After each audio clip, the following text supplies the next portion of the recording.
1 minute ago. The air in the West Midlands is no longer just cold. It is heavy with the scent of smoke, the flash of blue emergency lights, and the deafening roar of a nation that has finally snapped. What you are seeing on your screen right now is not a movie scene. It is the Red Bridge Inn, a budget hotel that has become the epicenter of a political earthquake.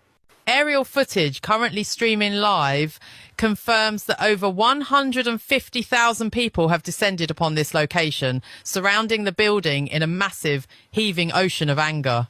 They are not here for a rally. They are here because of what happened in a narrow, dimly lit service corridor just 48 hours ago. Inside that corridor, the silence of a routine night shift was shattered by a violence so frenzied it defies description. Ryan Sky White, just 27 years old, was working the reception desk.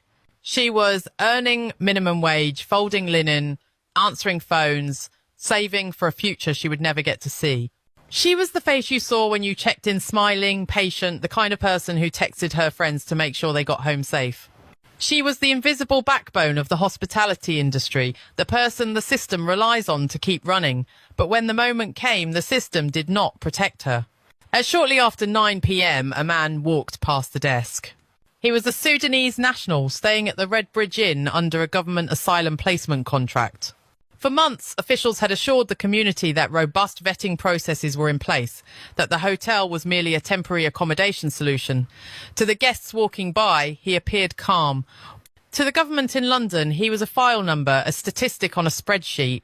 But to Ryan Sky White, in those final terrifying moments behind the reception desk, he became the end of everything. The weapon was not a gun or a military-grade knife. It was a screwdriver, quietly taken from an unlocked maintenance room. The attack was intimate and brutal, confined to a space barely wide enough for 2 people to pass. 23 stab wounds, 23 distinct moments where the promises of safety made by politicians in Westminster collided with the harsh reality of a defenceless worker alone in a hallway. By the time her colleague Chloe Bennett rounded the corner, the suspect had vanished into the upper floors and Ryan was lying on the cold tiles, her life slipping away under the fluorescent buzz of the hotel lights. Chloe's reaction was not trained or polished. It was raw human panic. Her hands shook so violently she could barely dial 999.